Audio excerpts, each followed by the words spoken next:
Wow, what a idea! এইসব বুদ্ধি ভারতের কাছে ছাড়া অন্য কোথাও পাওয়া যাবে না। এইসব আইডিয়া অসাম, অসাম আইডিয়া।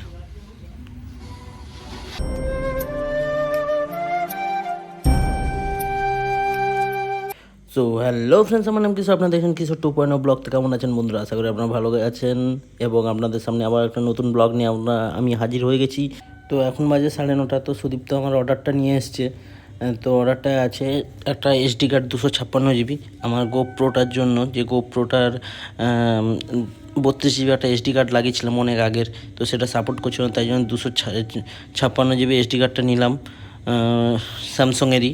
তো এসডি কার্ডটা খুবই ভালো, V3 আছে আর ক্লাস 10-এর খুব এসডি কার্ডটা খুব ভালো। ওই জন্য ওই ভিডিওটা আনবক্সিং করছি, ওইটাই আপনাদের সামনে তুলে ধরছি। আজকে অনেক কিছুই দেখানোর আছে, তার সঙ্গে যেহেতু ব্লগিং স্টার্ট করেছি তো আনবক্সিংটাও করে নিলাম একসাথে।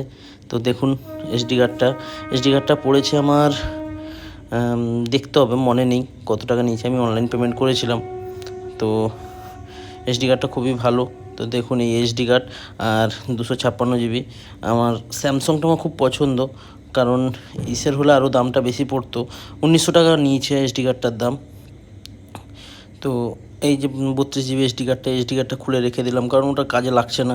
4K যখনই এডিটিং করছি, মানে 4K ভিডিওটা করছি, 10 সেকেন্ড পরে অফ হয়ে যাচ্ছে।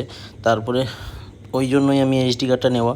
তারপর আমি আমার পুরো গোপ্রোতে সেট আপটা করে আমি ভিডিওটা করে দেখলাম যে না, বাট ওকে, সব কিছু ঠিকই আছে, সব কিছু ঠিকই চলছে, তো কোনো প্রবলেম নেই। তো চলুক, তো তো চলুন। এরপরে আমি একটা নতুন জায়গায় যাব, সেটাই চলুন। A few moments later. So friends, এখন বাজে 4:30। আমি আর সুদীপ্ত করে বেরিয়ে গেলাম মুড়ি ভাজতে। তো এইখান থেকে, বাড়ি থেকে মুড়ি ভাজার দোকানটার দূরত্ব হচ্ছে প্রায় 4.5-5 কিলোমিটার মতো হবে। তো এইখানে যাচ্ছি আমি আর সুদীপ্ত জানতো না, নতুন। তো আমি জানি, তো আমি সুদীপ্তকে নিয়ে যাচ্ছি। তো দুজনে এনজয় করছি, প্লাস গোপ্রোতে ভিডিও করেও দেখছি যে কেমন ভিডিও কোয়ালিটি হচ্ছে, কারণ সকালেই চিপটা লাগিয়েছি। তো পরে দেখেছি সব কিছু ঠিক আছে, তাই। তো চলুন বাইরের ভিউটা দেখুন, জাস্ট ওয়াসাম লাগছে ভিডিওটা। জাস্ট ভিডিওটা ফলো করুন, যা সুন্দর ওয়েদার, যা সুন্দর লাগছে। 4:30টার সময় রোদের তাপটাও অনেক আছে, একবার নেই বলাটা ভুল। তো ওই জন্য আর একটু দেরি করে বেরোলাম, না হলে আর একটু আগে বেরোতাম।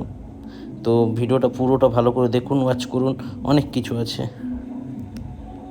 তো ফ্রেন্ডস, কিছুটা যাওয়ার পর দেখছি যে রাস্তায় কিছু একটা, অনেকজন জমা হয়ে আছে, কিছু একটা আওয়াজ হচ্ছে, কি হচ্ছে আমি তখন গিয়ে দেখলাম যে গাছ কাটা হচ্ছে।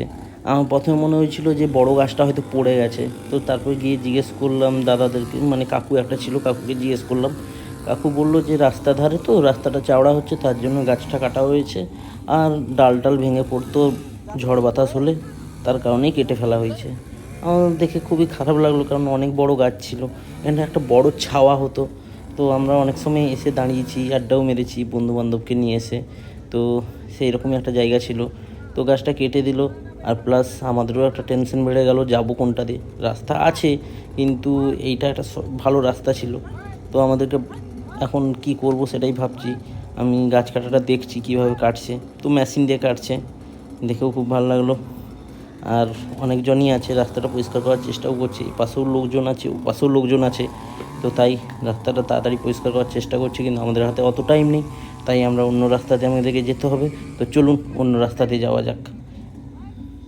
সো ফ্রেন্ডস, যেরকম বলছিলাম যে অন্য একটা রাস্তা আছে, তো ওই রাস্তাটা দিয়ে যাচ্ছি। ওই রাস্তাটা সরু, তার জন্যই আমরা যেতে চাইছিলাম না, কিন্তু বাধ্য হয়ে যেতে হচ্ছে, কারণ রাস্তাটা যদি দুটো বাইক আসে যাওয়া মুশকিল হয়ে যায় আর কি।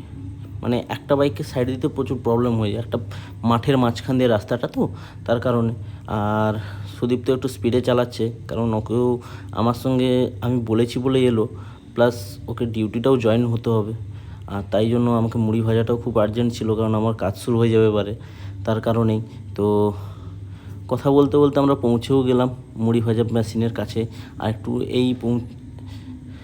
এইটাই হচ্ছে মুড়ি ভাজা মেশিন। তো চলুন। তো আমি গাড়ি থেকে নেমেই ওজনে বসাই, ওজনে দেখা গেল প্রায় 14 কিলো মতো আছে। তো ওইটা আমি কাকুকে বললাম যে আমার 14 কিলো আছে, নামটা জিজ্ঞেস করলো, নামটা বললাম। আমার একটা ডাক নাম আছে শুভ, সেই শুভ নামটাই বললাম। বলার পরেও ওইটা একটা টিকিট বানালো, টিকিট বানিয়ে ওই বস্তাতে একটা প্রিন্ট করে দিল আর কি পিন দিয়ে। তারপরে আমি ওই বস্তাটাকে নিয়ে যেখানে মুড়িটা ভাজা হয় ওইখানে পৌঁছে যাই। তো ওইখানে দেখছি যে মুড়ি ভাজার প্রসেস চলছে, কাজ চলছে। দেখছি 4টা কড়াইয়ের মতো আছে আর মটর দিয়ে পুরো জিনিসটা ঘোরানো হচ্ছে। মানে একটা দেশি টেকনিক আর কি, এটা দেশি টেকনিক। আর অনেকেরই মুড়ি দেওয়া আছে এবং সবার পিছনে আমার ওই বস্তা, এইটা হচ্ছে আমার বস্তা। আমি সবার পিছনে, অনেকটাই পিছনে আছি। ভাজতে প্রায় টাইমও লাগবে, কত টাইম লাগবে এখনও জিজ্ঞেস করা হয়নি, তো জিজ্ঞেস করে আপনাদেরকে জানাবো। তো এখন মুড়ি ভাজা খুব জোর চলছে।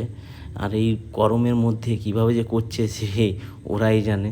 আমি তো একটু আছি যেন মনে হচ্ছে কিভাবে বেরাই এখান থেকে, এরকমই অবস্থা আর কি। তো চলুন ওরা ভাজুক, আমি একটু বাইরের দিকে বেরাই। তো ফ্রেন্ডস, মুড়িটা নিয়ে এসেছি। তো মুড়িটা ভাজতে দেরি হবে কারণ অনেকগুলো ব্যাগ আছে। তো আমাদেরকে বলছে ঘন্টাখানেক লাগবে। তো ঘন্টাখানেক মতো দেখা যাক কোথায় একটু যাওয়া যাক না কোথায় কিছু করা যায় নাকি। তো সেটা করার পরে তারপরে আবার করবো। তো এখনও মতো চলুন। তো তারপর আমরা বাইরে বেরিয়ে যাই। তো একটা জায়গায় দাঁড়িয়ে দেখি সূর্যটা এই ডুবছে, দেখতেও খুব ভালো লাগছে। এখন প্রায় 6টা বাজে। তো সূর্যটা এই ডুবতিছে আর চারিদিকে মাঠ, দেখতেও ভালো লাগছে। সূর্যটা ডুবছে, তার উপরেই একটা লাইট দেখা যাচ্ছে, ওইটা আরও অসাম লাগছে। আমি জানি না ক্যামেরাটা কতটাই ভালো এসছে।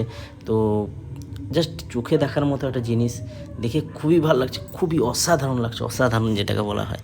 তো এটা দেখার পরে আবার মুড়ি ভাজার কাছে পৌঁছে যাই। তো দেখছি কাকুরা এখনও ভাজছে। মানে কি টেকনিক আর কি মানে এটা ভারতেই পারে এরকম জিনিস বানাতে, অন্য দেশে এইসব দেখা যাবে না। এইসব জিনিস জাস্ট ভারতেই দেখা যায়। এত সুন্দর জিনিস, মানে কিভাবে কত টেকনিক করে জিনিসটা বানানো আছে। জাস্ট 4টে কড়াই আছে, কড়াইয়ের 3টে কড়াইতে চালটা নাড়ানো হচ্ছে, আরেকটায় ওইটার মধ্যে বালি দিয়েছে। বালি দেওয়ার পর বালিটা গরম হওয়ার পরে এই যে চালটা যে গরম করা হলো, এই গরম চালটা হালকা দিয়ে দিলেই আর ওইটা একটা মানে ব্লেডের মতো ঘুরছে। তো ওটা মুড়িটা ভাজা হয়ে যাচ্ছে। তারপরে ওইটাকে ছাঁকনি দিয়ে ছেঁকে অন্য আরেকটা চালনিতে রাখা হচ্ছে। তারপর ওইখান থেকে বস্তায় প্যাক করে এবার যার মুড়ি তাকে দিয়ে দেওয়া হচ্ছে। পুরো কাঠের লাট মেরে দিয়েছে। জাস্ট মানে কত পরিমাণে ইউজ ব্যবসাটা চলছে জাস্ট ভাবুন। তো দেখে ভালো লাগলো যে আমাদেরও খুব ভালো হলো। মানে মুড়ি এই ভাজাটা খুব একটা বড়, মানে বাড়িতে ভাজলে অনেক প্রবলেম ছিল তাই। তো চলুন। সো ফ্রেন্ডস, মুড়ি ভাজাও কমপ্লিট, আমরা বেরিয়ে গেছি। 1.5 বস্তা মুড়ি হয়েছে। সুদীপ্ত চালাচ্ছে, আমি বসে আছি।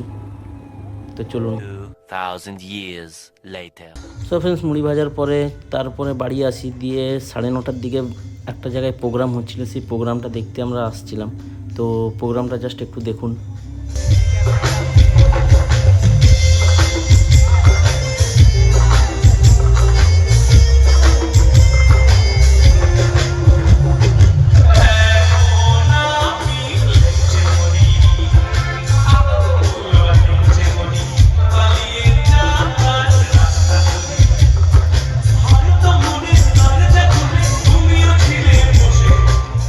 সো ফ্রেন্ডস, প্রোগ্রাম শেষ করে আমরা সুদীপ্তদের অফিসে আসি। তার কারণ হচ্ছে সৌমেন সঙ্গে ছিল। সৌমেনের নাইটে ডিউটি থাকে, তার কারণে আজকে ছুটিতে আছে। যে ছিল সে একটুকু ঘাবড়ে গেছে কী করবে না করবে, তাই জন্য সৌমেন এসেছিল সঙ্গে।